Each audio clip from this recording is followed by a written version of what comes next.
ஓம் சாந்தி. எல்லோரும் குஷியாக இருக்கிறீங்களா?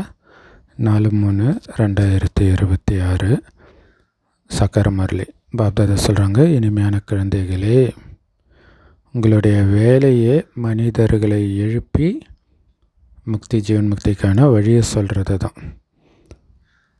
ஸோ எந்த அளவுக்கு நீங்கள் ஆத்ம உணர்வுடையராகி அப்பாவுடைய அறிமுகத்தை கொடுக்குறீங்களோ அந்த அளவுக்கு நன்மை நடக்கும் அப்படின்னு அர்த்தம். அவங்களுக்கு புத்தியில் தைக்கும் இந்த ஞானம். ஸோ ஆத்ம உணர்வுடையராகி அறிமுகத்தை கொடுக்கணும், அது ரொம்ப முக்கியம். சும்மாவும் கொடுக்கலாம், ஆத்ம உணர்வுலையும் கொடுக்கலாம். ஆத்ம உணர்வில் கொடுக்கறது தான் பாபா குழந்தைங்க. முஸ்லீம்ஸ், கிறிஸ்டின்ஸ் எல்லா மதத்தினரும் தான் அவங்க மதத்தை பற்றி பேசுகிறாங்க. அப்போ பிரம்மகுமாரிகள் வித்தியாசம்னா ஆத்ம உணர்வில் பேசணும், அதுதான் அப்பாவை வெளிப்படுத்துறது. அதைத்தான் பாபா புதுமை புதுமை, இந்த புதுமை எடுத்துகிட்டு வாங்க அப்படின்னு சொல்கிறார். கேள்வி: ஏழை குழந்தைங்க தங்களுடைய ஒரு சிறப்பம்சத்துடைய ஆதாரத்தில் பணக்காரர்களை விட முன்னேறி போகிறாங்க.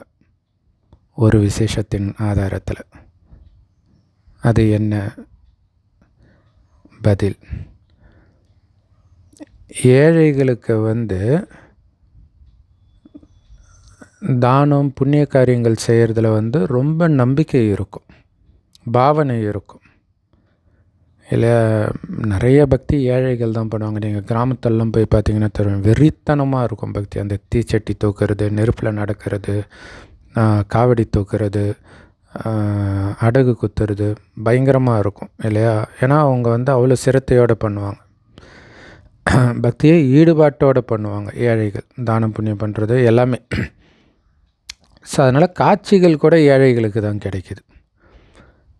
ஏன் பணக்காரர்களுக்கு இதெல்லாம் கிடைக்க மாட்டேங்குதுன்னா, அவங்க தன்னுடைய பணத்தின் போதையில் இருக்கிறாங்க. இந்த பணத்தின் போதை எவ்வளோ பெரிய நஷ்டத்தை ஏற்படுத்துது பாருங்கள்.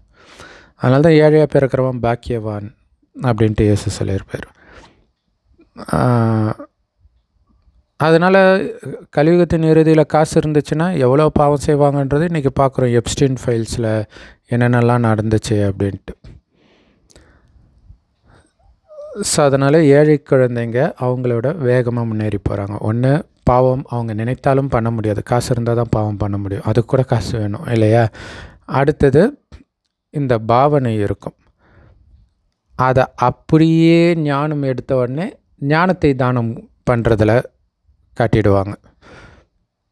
ஞானத்தை மற்றவர்களுக்கு கொடுக்கறதும் சரி, ஃபாலோ பண்ணுறதுலேயும் சரி அவங்க சீக்கிரமாக போக முடியும். ஏன்னா அவங்களுக்கு இது மட்டும்தான் போதையை கொடுக்கும், வேறு எதுவும் போதை கொடுக்கறதுக்கு அவங்கக்கிட்ட இல்லை.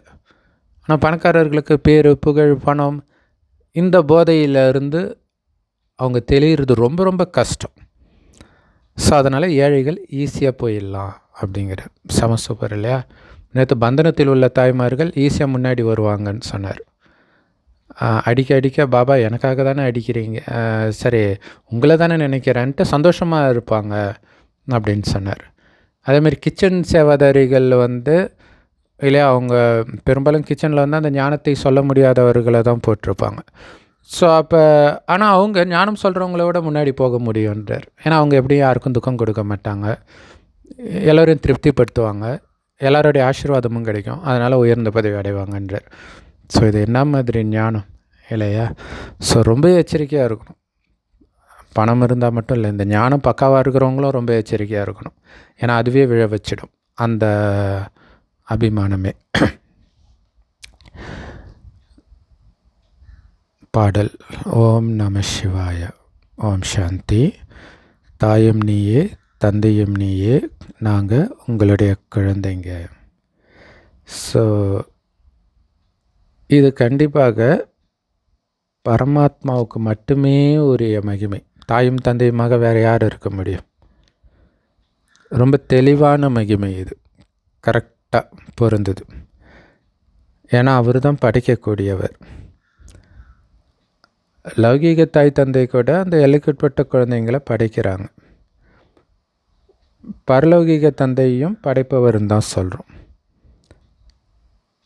ஆனால் அந்த படைப்பவர் கூடவே நண்பன், உதவியாளர், எல்லா மகிமையும், நிறைய மகிமை இருக்குது பாபாவுக்கு.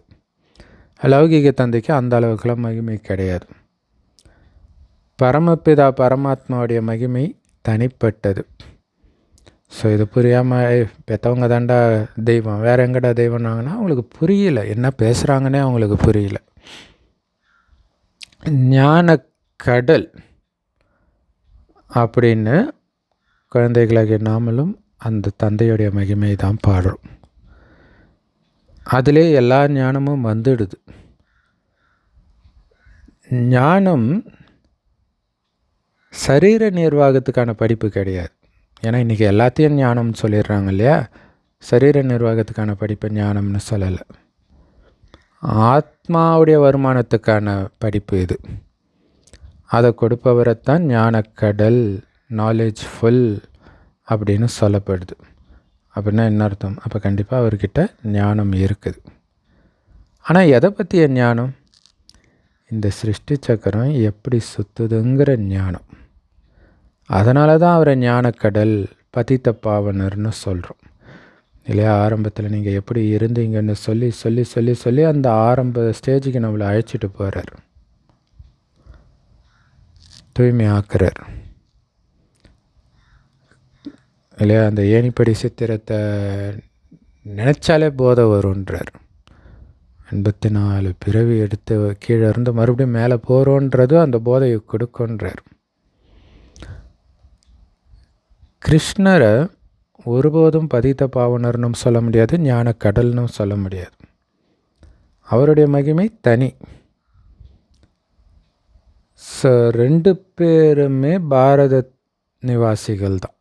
சிவபாபாவும் சரி, ஸ்ரீ கிருஷ்ணரும் சரி இல்லையா. ஏன்னா பாரதத்தில் தான் சிவபாபாவுக்கும் மகிமை. சிவ ஜெயந்தி இங்கே தானே கொண்டாடுறாங்க, கிருஷ்ண ஜெயந்தியும் இங்கே தான் கொண்டாடுறாங்க. அப்போ 2 பேரும் இங்கே பிறந்தவங்க தானே அர்த்தம். கீதை ஜெயந்தியும் இங்கே தான் கொண்டாடுறாங்க. அப்போ இந்த 3 ஜெயந்தியுமே ரொம்ப ரொம்ப முக்கியமானது. சிவ ஜெயந்தியோட கீதை ஜெயந்தியும் வந்துடுது. கீதை ஜெயந்தியின் மூலமாக பிறப்பவர் தான் கிருஷ்ணர். இப்போ முதல்ல யாருடைய ஜெயந்தி? சிவனுடைய ஜெயந்தியா, கிருஷ்ணருடைய ஜெயந்தியா? இல்லை, யார் உயர்ந்தவர்ன்றதுக்கு யார் முதல்ல பிறந்தாருன்னு வச்சாலே போதுமே. ஒவ்வொரு மதமும் எது உயர்ந்ததுன்றதுக்கு எங்கள் மதம் எப்போ வந்துச்சு தெரியுமா அப்படின்வாங்க. ஸோ அது எப்படின்னு அவங்களுக்கு தெரியாட்டினாலும் முதல்ல வந்தது உயர்ந்ததுன்னு அவங்களுக்கு தெரியுது. அப்படி பார்க்கும்போது யார் முதல்ல பிறந்தது? மனிதர்களுக்கு பாவம் தந்தையை பற்றி ஒன்றுமே தெரியல, மறந்துட்டாங்க. அதனால தான் கிருஷ்ணருடைய ஜெயந்தியை ரொம்ப கோலாகலமாக அன்போடு கொண்டாடுறாங்க. அந்த அளவுக்கு சிவ ஜெயந்தியை பற்றி யாருக்கும் தெரியல. நிறைய பேருக்கு அது சிவனுடைய பிறந்த நாள்னே தெரியாது, சிவராத்திரி. அதனால தான் அன்றைக்கி கண்ணு முழிச்சா மேலேருந்து காஸ்மிக் ரேஸ் வரும். யாராவது கிருஷ்ண ஜெயந்தி அப்போ இப்படி சொல்கிறாங்களா? சொன்னால் சிரிக்க மாட்டாங்க. ஸோ அப்போ அவங்களுக்கு தெரியல சிவராத்திரி எதுக்குன்னு. கிறிஸ்மஸ் அன்னைக்கு கண்ணு முழிச்சா மேலேருந்து ஒன்று வருதுன்னா, அது வந்தால் என்ன, வராட்டினா இயேசு பிறந்திருக்கிறாருடா அப்படின்ட்டு அதில் தான் அவங்க சந்தோஷமாக இருக்கிறாங்க. அந்த சந்தோஷத்தில் தூக்கம் போயிடுது. ஸோ அந்த மாதிரி இது சிவ ஜெயந்தின்றது சிவனுடைய பிறந்த நாள்னு யாருக்கும் தெரியல. அதனால் புகழ் பாடுறதும் கிடையாது. சிவன் என்ன பண்ணார், அவருடைய வாழ்க்கை வரலாறு பற்றி யாருக்குமே தெரியல. தெரிஞ்சால் மகிமை பாடுவாங்க, தெரியலையே. கிருஷ்ணர் கோபிகைகளை விரட்டினார், கடத்தினார், அப்படி இப்படின்னு அவரை பற்றி தவறான விஷயங்களை தான் எழுதி வச்சுருக்கிறாங்க.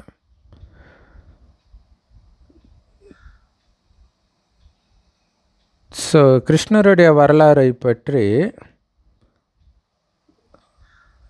ஒரு பத்திரிக்கையில் கூட வெளிவந்துட்டு இருந்துச்சோம் அப்போ.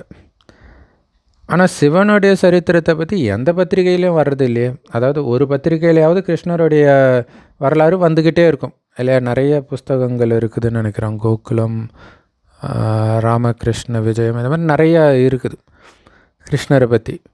ஆனால் சிவனுடைய வரலாறை பற்றி எங்கேயுமே நீங்கள் பார்க்க முடியாது. கிருஷ்ணருடைய ஜெயந்தி எப்போ, பிறகு கீதையின் ஜெயந்தி எப்போ, அப்படியே தலைகீழாக ஆயிடுச்சு இல்லையா? கிருஷ்ணர் தான் கீதையை சொன்னார்னா கிருஷ்ணருக்கு அப்புறம் கீதை ஜெயந்தின்ற மாதிரி ஆகிடுது இல்லை? ஸோ கிருஷ்ணர் ஒருவேளை கீதையை சொல்கிறாருன்னா அவர் பெருசான பிறகு தானே கீதையை சொல்ல முடியும். கிருஷ்ணருடைய குழந்தை பருவத்தை காமிக்கிறாங்க. அவரை கூடையில் வச்சு ஆற்றை கடந்து எடுத்துகிட்டு போகிறாங்கன்னு காட்டுறாங்க. அதேமாரி இளம் வயதிலேயே ரதத்தில் நிற்கிற மாதிரி காட்டுறாங்க.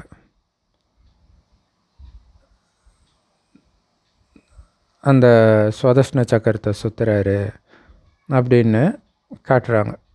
16 வயசு 17 வயசு இளைஞனாக. மற்றது எல்லாமே குழந்தை பருவத்தின் சித்திரத்தை தான் காட்டுறாங்க. அப்போ கீதை எப்போ சொல்லப்பட்டது?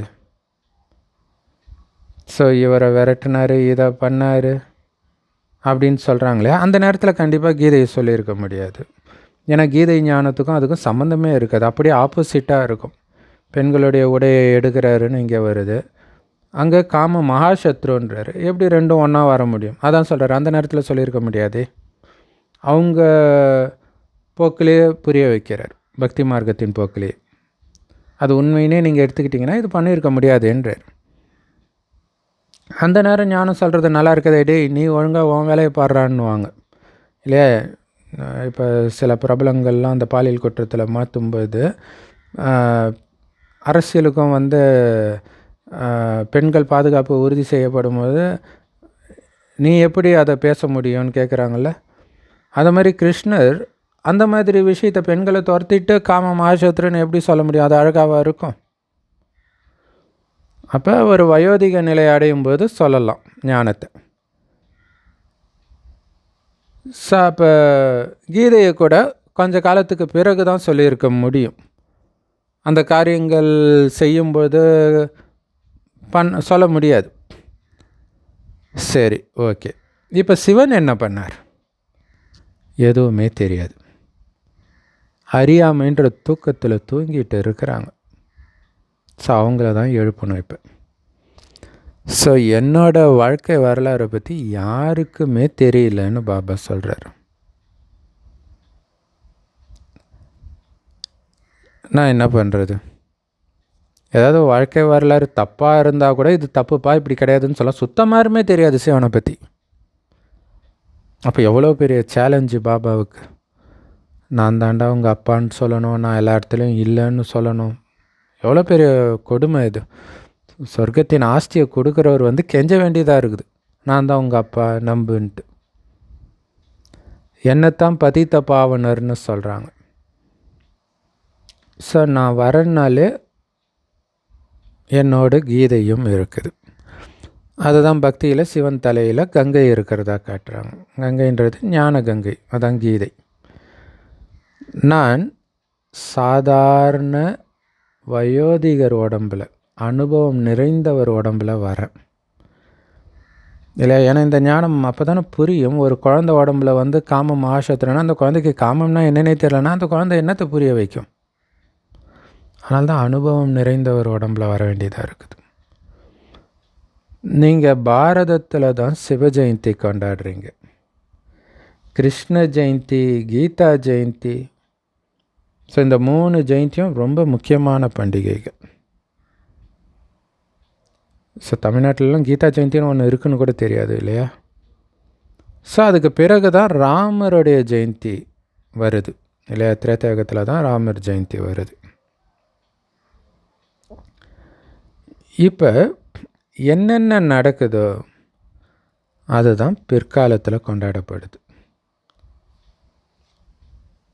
ஸோ உண்மையிலே சிவஜெயந்தியோட கீதா ஜெயந்தி, அதுக்கப்புறம் தான் கிருஷ்ண ஜெயந்தி கொண்டாடணும், அதுக்கப்புறம் தான் ராமநவமி கொண்டாடணும். ஆனால் இங்கே கொண்டாடுறது பார்த்திங்கன்னா ஓகே, சிவஜெயந்திக்கு அப்புறம் கீதா ஜெயந்தி வருது. சரி, சிவஜெயந்திக்கு அப்புறம் கிருஷ்ண ஜெயந்தி வருது, 6 மாதம் கழிச்சு தான் வருது.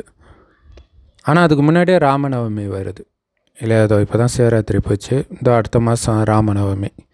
ஸோ பக்தியில் அது உல்டாவாக வருது. ஏன்னா அவங்களுமே அப்படி தானே புரிஞ்சுக்கிறாங்க. ராமர் முன்னாடியே பிறந்தார், திரேதாயுகத்தில், துவாபரயுகத்தில் தான் கிருஷ்ணர் பிறந்தாருன்னு புரிஞ்சுக்கிறாங்க.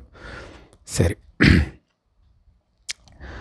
சத்தியுகம் திரேதாயுகத்தில் இந்த மாதிரி ஜெயந்தியெல்லாம் கொண்டாட மாட்டாங்க. சூரிய வம்சத்திலிருந்து சந்திர வம்சத்தின் ராஜ்யத்தை அடையிறாங்க. அவங்கக்கிட்ட இருந்து இங்கே வருது. லக்ஷ்மி நாராயணன் ராஜ்யம் ராமர் சீதைக்கு ஒப்படைக்கப்படுது. ஸோ அப்போ வேறு யாருக்கும் மகிமை கிடையாது. ராஜாக்களுடைய முடிசூட்டு விழா மட்டும்தான் அங்கே கொண்டாடுவாங்க. ஸோ பிறந்த நாள்லாம் அங்கே கொண்டாட மாட்டாங்களாம். சூப்பரில். இப்போ எல்லாரும் பிறந்த நாள் கொண்டாடுறாங்க இல்லையா? பெரிய தலைவர் மட்டுமா கொண்டாடுறாங்க? யாராக இருந்தாலும் கொண்டாடிட்டு இருக்கிறாங்க. இப்போ அது சாதாரண விஷயமாயிடுச்சு இல்லையா? என்ன சாதித்தாங்க பிறந்த நாள் இல்லையா? அதில் லக்ஷ்மி நாராயணனே பிறந்த நாள் கொண்டாட மாட்டாங்களாம். செம சூப்பர் இல்லை இது? அதனால் அங்கே கொண்டாடுற பழக்கம் கிடையாது. கிருஷ்ணர் இது ஆக்சுவலாக கிறிஸ்தவர்கள் இந்த ஜெகோவின் சாட்சிகள் ஃபாலோ பண்ணுவாங்க. கிறிஸ்மஸ் கூட அவங்க கொண்டாட மாட்டாங்க. முஸ்லீம்ஸ் கூட கொண்டாட மாட்டாங்கன்னு நினைக்கிறேன் எந்த பிறந்த நாளையும். ஸோ பாபா ஞானத்தை அவங்க ஃபாலோ பண்ணுறாங்க. பாருங்கள், பாபா சொல்கிறாரு, கிருஷ்ணர் ராஜ குடும்பத்தில் பிறக்கிறாரு. பெருசானா ராஜாவாக தான் ஆக போகிறாரு. அதனால் ராஜ்யத்தை ஆண்டார். இதில் மகிமைக்குரிய விஷயம் என்ன இருக்குது? சத்தியுகம் திரேதாயுகத்தில் சுகமான ராஜ்யம் நடந்தது. அந்த ராஜ்யம் எப்போ ஸ்தாபனையாச்சு, எப்படி ஸ்தாபனையாச்சு அப்படின்னு குழந்தைகளாகிய உங்கள் புத்தியில் தான் இருக்குது. ஸோ அந்த ஸ்தாபனை காரியம்தான் மகிமைக்குரியது. ஸ்தாபனை பண்ண பிறகு ஆட்சி செய்கிறதுல என்ன மகிமை இருக்குது அப்படின்னு சொல்கிறார். குழந்தைகளே, நான் கல்பமாக கல்பத்தின் சங்கம யுகத்தில் வரேன்னு பாபா சொல்கிறார். யுகமாக வரல, கல்பமாக தான் வரேன். ஒரு கல்பத்துக்கு ஒரு முறை தான் வருகிறேன். கலியுகத்துடைய முடிவு பத்தீத்த உலகமாக மாறிடுது இல்லையா? அதுதான் கலியுகத்துடைய முடிவு. சுத்தமாக அழுக்காயிடுது. அப்போ தான் பாபா வரார், சுத்தப்படுத்துகிறார். சுத்தப்படுத்தி 100% தூய்மை ஆயிடுச்சுன்னா அதுதான் சத்தியுகத்துடைய ஆரம்பம், தூய்மையான உலகம். நான் உங்களுடைய தந்தையாக இருக்கிறேன். அப்போ கண்டிப்பாக குழந்தைகளாகி உங்களுக்கு சொத்து கொடுப்பேன் தானே, ராஜ்யத்தை கொடுப்பேன் தானே. ஸோ ராஜ்யம்தான் பாபா கொடுக்குற சொத்து. முந்தைய கல்பத்திலும் நான் தான் உங்களுக்கு சொத்து கொடுத்தேன்.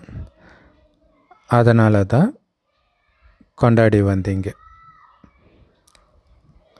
ஆனால் யார் சொத்து கொடுத்தாரு அப்படின்னு மறந்துட்டதுனால எனக்கு பதிலாக கிருஷ்ணருடைய பேரை போட்டுட்டீங்க. உயர்ந்ததிலும் உயர்ந்தவரோ சிவன் அல்லவா? அதனால் முதல்ல அவருடைய ஜெயந்தி, அதுக்கு பிறகு தான் சாக்கார மனிதர்களுடைய ஜெயந்தி உண்டாகும் இல்லையா? இது எந்த மதத்திலும் இல்லை. கடவுள் ஆதாமை படைத்தார். சரி, அது ஆதாமுடைய பிறந்த நாள் ஆகுது. ஆனால் கடவுளே முதல்ல பிறந்தாருன்றது இல்லை. அப்போ முதலில் தோன்றியது சிவன், அதுக்கு பிறகு தான் மனிதர்களுடைய பிறந்த நாள். ஆத்மாக்கள் எல்லாமே உண்மையிலே மேலிருந்து தான் இறங்குது. என்னுடையதும் கூட அந்த மாதிரி தான், மேலிருந்து வர அவதாரம் பாபா கிருஷ்ணர். ஆனால் பாபா மட்டும்தான் அவதரிக்கிறது இல்லையா? ஸ்ட்ரைட்டாக ஒருத்தர் உடம்புல பிரவேசிக்கிறார், குழந்தையாக பிறக்கலை. மற்றபடி கிருஷ்ணர் உட்பட எல்லாருமே தாயின் கர்ப்பத்திலிருந்து தான் பிறவி எடுக்கிறாங்க. ஸோ கிருஷ்ணர் தாயின் கர்ப்பத்திலேருந்து பிறவி எடுத்தார், அப்புறம் வளர்க்கப்படுறாரு. எல்லாருமே மறுபிறவியில் வந்து தான் ஆகணும், கிருஷ்ணர் உட்பட. மறுபிறவியில் சிக்காதவர் சிவபாபா மட்டுமே. அதுக்காக அவர் இந்த பூமிக்கே வர்றதில்லைன்னு அர்த்தம் கிடையாது, வரார். ஸோ இதை எல்லாத்தையும் சிவபாபாவே புரிய வைக்கிறார். பிரம்மா விஷ்ணு சங்கரருடைய திருமூர்த்தி காட்டுறாங்க. பிரம்மா மூலமாக ஸ்தாபனை. ஏன்னா சிவனுக்கு தனக்குன்னு சொந்த உடல் கிடையாது. அதனால் பிரம்மா உடலை கடனாக எடுத்து ஸ்தாபனை பண்ணுறார். நான் இவருடைய வயதான உடலில் வரேன் அப்படின்னு சிவபாபாவே சொல்கிறார். இந்த பிரம்மாவுக்கு தன்னுடைய முன்ஜென்மங்களை பற்றி தெரியாது. இவருடைய பல பிறவிகளின் கடைசி பிறவி எதுன்னு சிவபாபா தான் சொல்கிறார். ஸோ அதனால் சிவ ஜெயந்தி பெருசா கிருஷ்ண ஜெயந்தி பெருசான்றதை முதல்ல புரிய வைக்கணும். ஒருவேளை கிருஷ்ணர் கீதையை சொல்லியிருந்தால்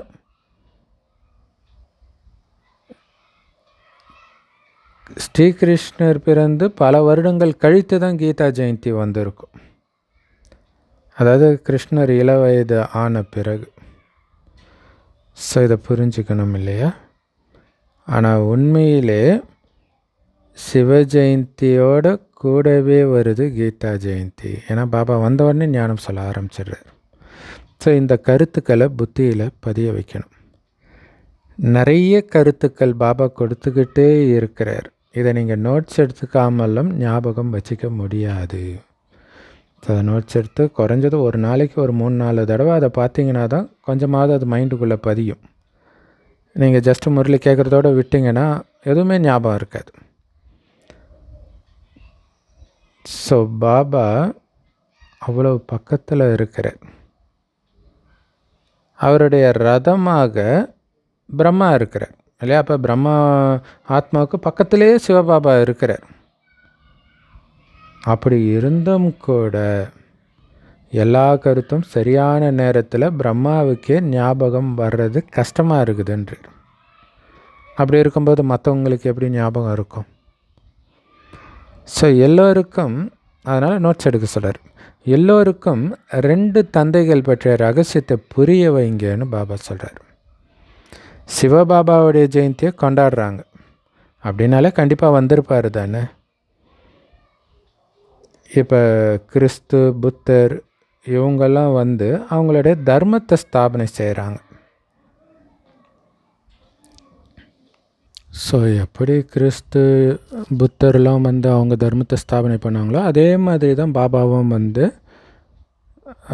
பிரம்மாவோட பிரவேசமாகி ஆதிசநாதன தேவி தேவதா தர்மத்தை ஸ்தாபனை பண்ணுறார். ஆனால் இவர் சொர்க்கத்தை படைக்கிற இறைத்தந்தை இல்லையா? சொர்க்கத்தை உருவாக்குறார். அவங்க சொர்க்கத்தை உருவாக்கலை. அவங்க கொடுக்குற ஞானத்தினால ஆத்மா ஏற்றம் பெறலை, இறங்க தான் செய்யுது. ஆனால் பாபா கொடுக்குற ஞானத்தினால ஏறும் கலைக்கு போகுது. ஸோ சிவபாபா சொர்க்கத்தின் இறைத்தந்தை, சிருஷ்டியை படைக்கக்கூடியவர். கண்டிப்பாக அவர் புது சிருஷ்டியை தானே படைப்பார், பழசை படைக்க மாட்டார் இல்லையா? புது சிருஷ்டி சொர்க்கம்னு சொல்லப்படுது. இப்போ நரகமாக இருக்குது. ஆனால் மனிதர்கள் வந்து ஏதோ இதையே கடவுள் தான் படைச்சார், எவ்வளோ துக்கம் இருக்குது பாருங்கன்றார். அவர் படைத்த உலகத்தில் துக்கம் கிடையாது. அது துக்கமுடையவர்களாக ராவணன் மாற்றிட்டான். நான் ஒவ்வொரு கல்பத்திலும் சங்கமயுகத்தில் வந்து குழந்தைகளாகிய உங்களுக்கு இந்த ஞானத்தை கொடுக்குறேன். இது பாரதத்துடைய மிக பழமையான யோகம். இந்த யோகத்தை யார் கற்றுக் கொடுக்கிறது? சுயம் சிவபகவானே கற்றுக் கொடுக்கிறார். ஆனால் சிவபாபாவுடைய பேரையே மறைச்சிட்டாங்க. ஒரு பக்கம் கீதையின் பகவான் ஸ்ரீகிருஷ்ணர்னு சொல்கிறாங்க. சில சமயம் கிருஷ்ணர் போன்றவருடைய பேரை கூட எடுக்கிறாங்க. ஆனால் சிவபாபா ராஜயோகத்தை கற்றுக் கொடுத்தாருன்றது மட்டும் யாருக்குமே தெரியல. சிவ ஜெயந்தி ஆனால் அவர் ஆதி யோகி யோகத்தை கற்றுக் கொடுத்தாருன்றது வந்து ஈஷா யோகா மூலமாக வெளிப்படுது. இருந்தாலும் என்ன யோகம்ன்றது தெரியலை. பட்டு குறைஞ்சபட்சம் இப்படி ஒரு விஷயம் அவர் மூலமாக இந்த நாடகம் வெளிப்படுத்துது. ஸோ அதுவும் ஒரு பெரிய நன்மை தான் இல்லையா?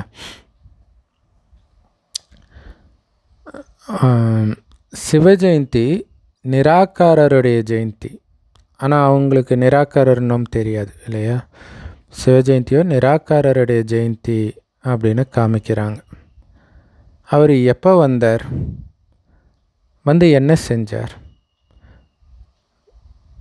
ஏன்னா சிவ ஜெயந்தி அப்போ சிவலிங்கத்துக்கு தான் பூஜை பண்ணுறாங்க. அப்போ நிராகாரர் தான், உடல் இல்லாதவர். அவர் எப்படி வந்தார், வந்து என்ன பண்ணாருன்னு தெரியாது. அவர் எல்லோருக்கும் சத்கதியை கொடுக்கிற வள்ளல், துக்கத்திலேருந்து விடுவிக்கக்கூடியவர், சொர்க்கத்துக்கான வழிகாட்டி. இப்போ எல்லா ஆத்மாக்களுக்கும் பரமாத்மான்ற வழிகாட்டி வேணும். ஏன்னா அவ்வளோ துக்கத்தில் இருக்கிறாங்க. அவரும் நம்மள மாதிரி ஆத்மா தான். ஸோ எப்படி மனிதன் ஒரு ஸ்தூலமான ஊருக்கு போகிறதுக்கு வழிகாட்டுறதுக்கு இன்னொரு மனுஷன் தேவைப்படுறான், இல்லை டூரிஸ்ட் கைடு அழைச்சிட்டு போகிறாங்க, அந்த மாதிரி ஆத்மாவை அழைச்சிட்டு போகிறதுக்கு, அதோடைய வீடாகிய பரந்தாமத்துக்கு அழைச்சிட்டு போகிறதுக்கு அதை தெரிந்த ஒரு ஆத்மா வேணும். அது பரமாத்மா மட்டும்தான் அதை தெரிந்தவர். அவரைத்தான் சுப்ரீம் ஆத்மான்னு சொல்கிறோம். மனிதர்கள் எல்லாருமே மறுபிறவி எடுத்து அழுக்காயிடுறாங்க. பிறகு அவங்கள தூய்மையாக்கி வீட்டுக்கு யார் அழைச்சிட்டு போவா? நான் தான் உங்களை தூய்மையாக்கி அழைச்சிட்டு போகிறேன், தூய்மையாகிறதுக்கான வழியை சொல்கிறேன்னு சுயம் பாபாவே சொல்கிறார். என்ன தூய்மையாகிறதுக்கான வழி? என்னை மட்டும் நினைவு பண்ணுங்க, தேகத்தின் உறவுகளை எல்லாம் விட்டுடுங்க, மறந்துடுங்க அப்படின்னு கிருஷ்ணர் சொல்ல முடியுமா? ஏன்னா அவருக்கே உடம்பு இருக்குது. அப்போ தேகத்தை எல்லாம் மறந்து என்னை நினைங்கன்ட்டு தேகமே எடுக்காது சிவபாபா தான் சொல்ல முடியும். மற்றபடி ஸ்ரீகிருஷ்ணர் தான் 84 பிறவி எடுக்கிறாரு. எல்லா உறவுலையும் வரார். ஆனால் பாபாவுக்கோ தனக்குன்னு உடம்பே கிடையாது. உங்களுக்கு இந்த ஆன்மீக யாத்திரையை அந்த தந்தை தான் கற்றுக் கொடுக்கிறார். இது ஆன்மீக குழந்தைங்களுக்காக ஆன்மீக தந்தை கொடுக்கிற ஆன்மீக ஞானம், அதாவது ஆத்மாவுக்கான ஞானம். ஆத்மா தூய்மையாகி பரமாத்மா இருக்கக்கூடிய அந்த பரந்தாமத்துக்கு போகிறதுக்கான ஞானம், சொர்க்கத்துக்கு வர்றதுக்கான ஞானம். மற்றபடி கிருஷ்ணர் ஒன்றும் யாருக்கும் ஆன்மீக தந்தை கிடையாது. எல்லாருக்கும் ஆன்மீக தந்தை நான் ஒருவனே. அதான் நான் தான் கர்த்தர், நான் தான் கர்த்தர்னு பைபிளில் அடிக்கடி வரும். அப்போ புரியாது நமக்கு. இந்த ஞானம் தெரியாமல் பார்க்கும்போது என்ன இது ஒரு அகங்காரமாக இருக்குது, நான் தான் கடவுள், நான் தான் கடவுள்னு சொல்லுவாரா அப்படின்னு தோணும். ஆனால் அவர் எப்போ சொல்கிறாரு, எப்படி சொல்கிறாருன்றதை முரளி படிக்கும்போது தான் நமக்கு தெரியுது. நான் தான் உங்களுக்கு வழிகாட்டி ஆக முடியும், உங்களை துக்கத்திலேருந்து விடுவிக்க முடியும். ஸோ லிபரேட்டர், கைடு, ஆனந்தக்கடல், அமைதிக்கடல், சதா தூய்மையானவர், இது எல்லாமே என்னைத்தான் சொல்கிறாங்க. சதாசிவம்க்கு அர்த்தம் அதுதான், எப்போவுமே தூய்மையாக இருக்கிறவர். இப்போ நான் ஆத்மாக்களாகிய உங்களுக்கு இந்த ஞானத்தை கொடுத்து உங்களையும் தூய்மையாக மாற்றுறேன். இந்த பிரம்மாவின் உடல் மூலமாக உங்களுக்கு ஞானம் கொடுக்குறேன். ஏன்னா உடம்பு மூலமாக தானே பேச முடியும், நீங்களும் உடம்பு மூலமாக தானே ஞானத்தை கேட்க முடியும். அதனால தான் பரந்தாமத்தில் ஞானம் கொடுக்க முடியாது. ஏன்னா கொடுக்கறதுக்கு அவருக்கும் அங்கே உடம்பு கிடையாது, கேட்குறதுக்கு நமக்கும் அங்கே உடம்பு கிடையாது. அப்போ பாபா இங்கே தான் அந்த ஞானத்தை கொடுக்க முடியும். அவர் தான் இறை தந்தை. அவருடைய ரூபமும் சொல்லப்பட்டு இருக்குது இல்லையா? பக்தியிலேயே அரூபம் அப்படின்னு சொல்கிறாங்க. அரூபம்னா உடல் இல்லாதவர், அவ்வளோதான். அதுக்காக உருவமே இல்லாதவர்னு அர்த்தம் கிடையாது. ஆத்மா எப்படி ஒரு சின்ன புள்ளியாக இருக்குதோ அதே மாதிரி பரமாத்மாவும் சின்ன புள்ளியாக இருக்கிறார். இது உண்மை தானே? உண்மையிலே மிகப்பெரிய உண்மையே இது தான்றார். கடவுள் சின்ன புள்ளியாக இருக்கிறன்றது தான் உலகத்திலே மிகப்பெரிய உண்மை. சிதம்பர ரகசியம் எல்லாமே இது தான். இவ்வளவு சின்ன நட்சத்திரத்தில் 84 பிறவியின் பாகம் அழிவற்றதாக பதிவாகி இருக்குது. எத்தனை கல்பமானாலும் அது அப்படியே இருக்குது. இதைத்தான் தெய்வீக செயல், இறையாற்றல் அப்படின்னு சொல்லப்படுது. இதை எப்படி வர்ணனை பண்ண முடியும்? அப்படிப்பட்ட ஒரு அற்புதமான விஷயம் இது. உலகத்திலே மிகப்பெரிய அதிசயம் இது தான் இல்லையா? இவ்வளவு சின்ன ஆத்மா அப்படின்னு நம்ம சொல்லும் பொழுது கேட்டு அதிசயப்படுறாங்க. ஆத்மாவும் ஒரு சின்ன நட்சத்திரம் மாதிரி தான் இருக்குது. 84 பிறவிகளை துல்லியமாக நடிக்குது. அது சுகத்தையும் கரெக்டாக அனுபவிக்கும். இதுதான் இயற்கை. ஸோ பாபாவும் ஆத்மாவாக தான் இருக்கிறார். ஆனால் அவர் பரமாத்மா. அவருக்குள்ள எல்லா ஞானமும் நிரம்பி இருக்குது. அதை குழந்தைங்களுக்கு புரிய வைக்கிறார். ஸோ இதுக்கு முன்னாடி இந்த விஷயங்களை நம்ம கேட்டதே கிடையாது, புத்தம்புது விஷயங்கள். அதனால் புதுசாக வரவங்க இதை கேட்டு இவங்க சொல்கிற ஞானம் எந்த சாஸ்திரத்துலையும் இல்லைப்பா, இவங்க ஏதோ புதுசாக கற்பனை பண்ணி சொல்கிறாங்க அப்படின்னு சொல்லிடுறாங்க. இருந்தாலும் போன கல்பத்தில் யார் கேட்டாங்களோ சொர்க்கத்தின் ஆஸ்தியை அடைஞ்சாங்களோ அவங்களே தான் இப்போவும் வந்து கேட்டு வளர்ச்சி அடைஞ்சு ஆஸ்தியையும் அடைவாங்க. ஸோ இன்னும் போக போக நிறைய பிரஜைகள் உருவாவாங்க. அது ரொம்ப ஈஸியாக உருவாயிடுவாங்க இல்லையா? நம்ம பவரான பிறகு ஜஸ்ட் பார்த்த உடனே பிரஜை ஆகிடுவாங்கன்றார். டக்குன்னு இந்த ஞானம் அவங்களுக்கு புரியுன்றார். ராஜா ஆகிறதுல தான் கடின உழைப்பு இருக்குது. மனிதர்கள் இல்லையா, பிரஜை ஆகிறது பெரிய விஷயம் கிடையாது, ராஜா ஆகிறதுல தான் உழைப்பு இருக்குது. மனிதர்கள் நிறைய செல்வத்தை வந்து தானம் செய்கிறாங்க அப்படின்னா ராஜ குடும்பத்தில் பிறப்பாங்க. ஏழைகள் கூட அவங்களுடைய தைரியத்துக்கு ஏற்ப மன உறுதியோடு தானம் செய்கிறாங்க அப்படின்னா அவங்க கூட ராஜா ஆகிறாங்க. எவ்வளோ சூப்பர் இல்லையா? ஏழைகளுக்கு வந்து சாப்பாட்டுக்கே கஷ்டம், ஆனால் அவங்களே கூட தானம் பண்ணி ராஜ குடும்பத்தில் பிறக்க முடியுன்றார். பக்தி மார்க்கத்திலே சொல்கிறார், யார் முழுமையான பக்தர்களாக இருக்கிறாங்களோ அவங்க தானம் புண்ணியம் பண்ணுறாங்க. பணக்காரர்களின் மூலமாக நிறைய பாவம் நடக்கும். ஏழைகளுக்குள்ள நிறைய ஸ்ரத்தை, அந்த பாவனை இருக்கும் பக்தியில். அதனால் அவங்க ரொம்ப அன்பாக கொஞ்சம் தானம் செஞ்சால் கூட அதுக்கு நிறைய பலன் அவங்களுக்கு கிடைக்கிது. ஏன்னா மனதார பாவனையோடு பண்ணுவாங்க. அந்த கிராமத்தெல்லாம் அந்த பண்டிகை கொண்டாடும்போது பார்க்கலாம் நம்ம. அதனால் ஏழைகள் நிறைய பக்தியும் பண்ணுறாங்க. தரிசனம் கொடுங்க, இல்லைன்னா நாங்கள் கழுத்தை வெட்டிக்குவோம் அப்படின்னு சொல்கிறாங்க. பணக்காரர்கள் இப்படியெல்லாம் சொல்ல மாட்டாங்க. அதனால தான் ஏழைகளுக்குத்தான் காட்சி கிடைக்கிது. தீவிர பக்தி பண்ணுறதுனால அவங்க தான் தானம் புண்ணியமும் பண்ணுறாங்க.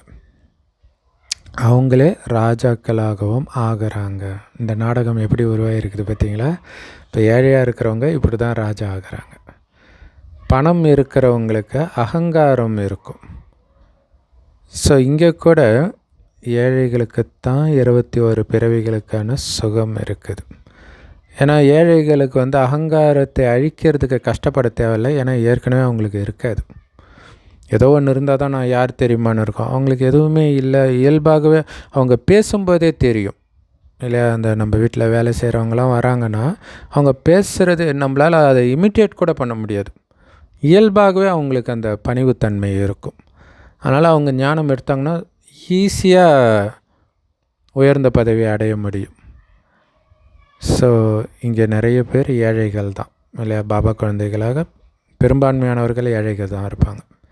செல்வந்தர்கள் பின்னாடி தான் வருவாங்க.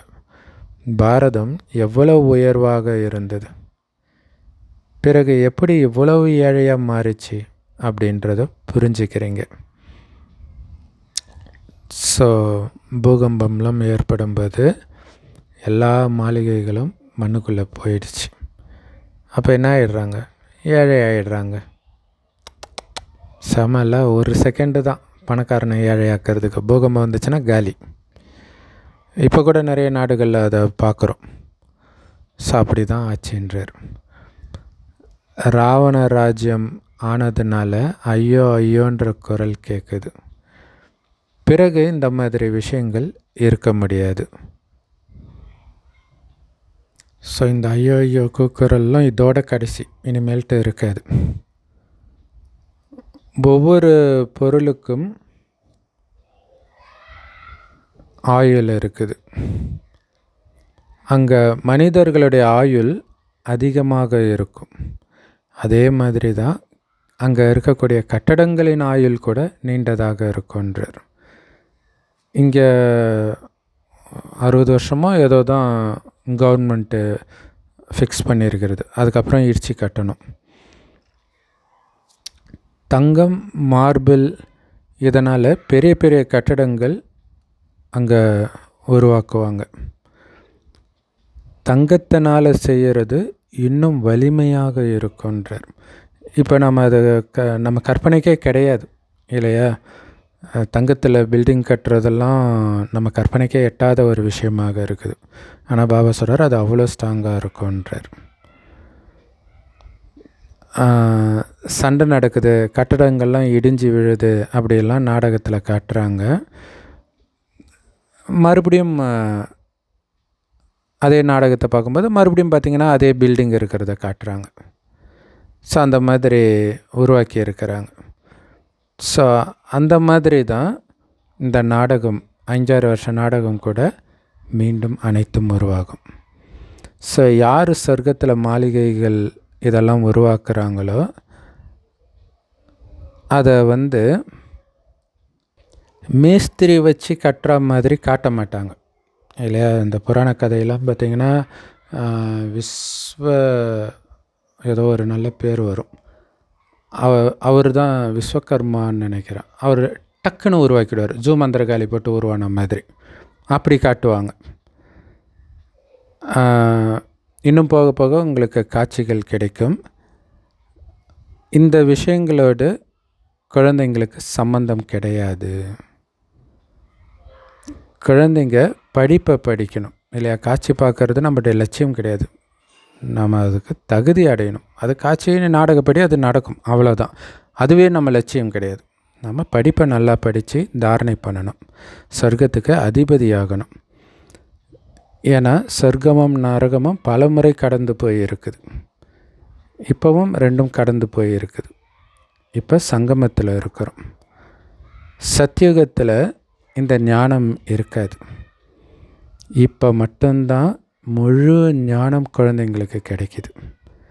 லக்ஷ்மி நாராயணனுக்கு இந்த ராஜ்யத்தை யார் கொடுத்தாங்க அப்படின்னு குழந்தைகளாகிய உங்களுக்கு தான் தெரியும். அந்த லக்ஷ்மி நாராயணனுக்கே தெரியாது. இது எவ்வளோ பெரிய ஆச்சரியம் இல்லையா? அவங்களுக்கு எப்படி ராஜ்யம் வந்ததுன்னு அவங்களுக்கே தெரியாது. ஆனால் இப்போ நமக்கு தெரியும்.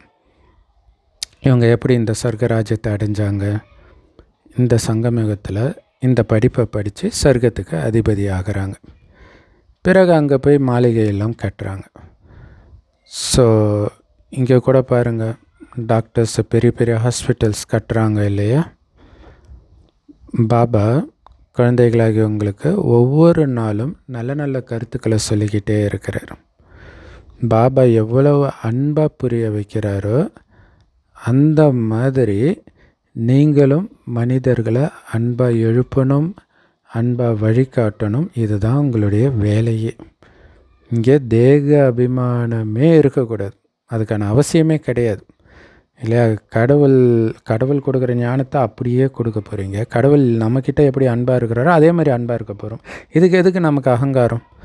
இதுதான் பைபிளில் இயேசு சீடர்கள் காலை கழுவி முத்தம் கொடுத்து, நான் எப்படி உங்களுக்கு அன்பு செய்கிறேனோ அதே மாதிரி நீங்கள் மற்றவங்களுக்கு அன்பு செய்யுங்க.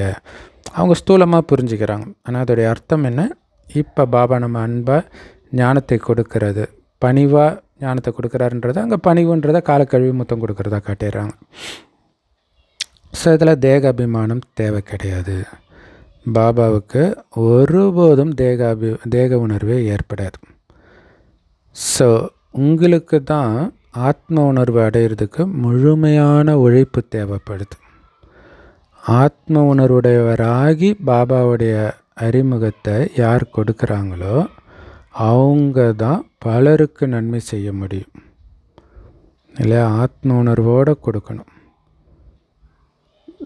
ஸோ முதல்ல தேக உணர்வு வருது, அதுக்கு பிறகு தான் எல்லா விகாரங்களும் வந்தது. சண்டை போடுறது, நவாபு மாதிரி நடந்துக்கிறது, இதெல்லாம் தேக அபிமானம்ன்றார். ஸோ அப்போ சண்டை போடுறதுனாலே உங்களுக்கு தேக அபிமானம் வந்துடுச்சுன்னு புரிஞ்சுக்கோங்க. நாம் படிக்கிறது ராஜயோகம் இருந்தாலும் ரொம்ப ரொம்ப சாதாரணமாக இருக்கணும் இல்லை ராஜாவாகிறதுக்கு தான் படிக்கிறோம், ஆனால் சாதாரணமாக இருக்கணும். இதோடைய நினைவு தான் அங்கே ராமர் வனவாசத்தில் இருந்து படித்தார் ராஜகல்வியை, ஒரு சன்னியாசியாக இருந்து படித்தார் அப்படின்னு காட்டியிருக்கிறாங்க. அது எல்லாமே நம்மளுடைய நினைவு, இப்போத்தைய நினைவு. ஸோ சின்ன சின்ன விஷயத்துக்கெல்லாம் குழந்தைங்களுக்கு அகங்காரம் வந்துடுது. ஸோ ஒரு நவீனமான வாட்ச் பார்க்குறாங்க அப்படின்னா அதை அணிஞ்சிக்கணும் அப்படின்னு மனசுக்கு தோணுது. ஸோ இப்போ யாரும் அந்தளவுக்கு வாட்ச் அணியிறதில்ல, பட் இப்போவும் அணியிறவங்க இருக்கிறாங்க. பட் இந்த மற்ற இப்போ காலத்துக்கு ஏற்ற மாதிரி ஒரு ஐஃபோன் அந்த மாதிரி வாங்கணும்னு தோணுது. ஸோ அந்த மாதிரி நீங்கள் ஒரு விலை உயர்ந்த ஒரு பொருளை வாங்கிட்டீங்க அப்படின்னாலே அதை பற்றிய சிந்தனை இருந்துக்கிட்டே இருக்கும். இதுதான் தேக உணர்வுன்றார். ஏன்னா எந்த அளவுக்கு விலை கொடுத்து வாங்குறீங்களோ அது அந்த அளவுக்கு நீங்கள் பாதுகாக்க வேண்டி இருக்கும் இல்லையா? ஏன்னா விலை கம்மியாக இருக்கிற பொருள் திருட்டு போனால் உங்களுக்கு ஒன்றும் பெருசாக வலிக்காது. ஆனால் விலை உயர்ந்த பொருள்னால் அது வலியை கொடுக்கும். அப்போ அதை பற்றி எண்ணமே வந்துக்கிட்டு இருக்கும். ஸோ கடைசி நேரத்தில் கொஞ்சம் இந்த மாதிரி நினைவு வந்தால் கூட பதவி குறைஞ்சிடும்ன்றார். ஏன்னா கடைசியில் நீங்கள் எல்லாத்தையும் இழந்துட்டு போகணும், அமைதியாக போகணும். அதனால தான் இறக்கும்போது ஆத்மா சாந்தி அடையிட்டோன்றாங்க. அப்படின்னா என்ன அர்த்தம்? அது சாந்தி அடையாது, எல்லாத்தையும் விட்டுட்டு போகுது. ஸோ அப்படி சாந்தி அடையலைனாலே பதவி குறைஞ்சிடும்ன்றார். ஸோ இது தேக உணர்வுடைய பழக்கத்தினால வந்த வினை. பிறகு சேவைக்கு பதிலாக டிஸ்சர்வீஸ் தான் நிறைய பண்ணுவீங்க இல்லையா? அந்த எண்ணமே முதல்ல இல்லையா அமைதியாக இருந்து அமைதியின் அதிர்வலையை பரப்பணும். அதுக்கு பதிலாக ஐயோ அது போயிடுச்சேன்னு நினச்சாலே அந்த அமைதியை நம்ம கெடுக்கிறோம் வாயுமண்டலத்தில். அப்போ அது டிஸ்சர்வீஸ் ஆகிடுது. ராவணன் உங்களை தேக உணர்வுடையவராக மாற்றிட்டான். பாபா பாருங்க எவ்வளோ சாதாரணமாக நடந்துக்கிறாருன்னு நீங்கள் பார்க்குறீங்க. ஸோ அதனாலே நிறைய பேருக்கு ஒரு கடவுள் அப்படிங்கிறத ஏற்றுக்க முடியல, சாதாரணமாக இருக்கிறதுனாலேயே. ஆனால் நமக்கு புரிய வைக்கிறார், கடவுளே சாதாரணமாக இருக்கிறாருன்னா நீங்கள் எவ்வளோ சாதாரணமாக இருக்கணும். இல்லை நான் செய்கிறத பார்த்து மற்றவங்க செய்வாங்க, அது மிகப்பெரிய பாடம். அதுதான் நம்மளுடைய தாரக மந்திரமாக இருக்கணும். இப்போ பாருங்களா, என்ன சேவை செய்கிறீங்கன்றது எந்த அளவுக்கு முக்கியமோ அதை எப்படி பண்ணுறீங்கன்றதும் முக்கியம். பணிவாக பண்ணுறீங்களா, அகங்காரத்தோடு பண்ணுறீங்களா, அது ரொம்ப ரொம்ப முக்கியமானது. மகாரதி குழந்தைங்க தன்னை வெளிப்படுத்திக்கணும்.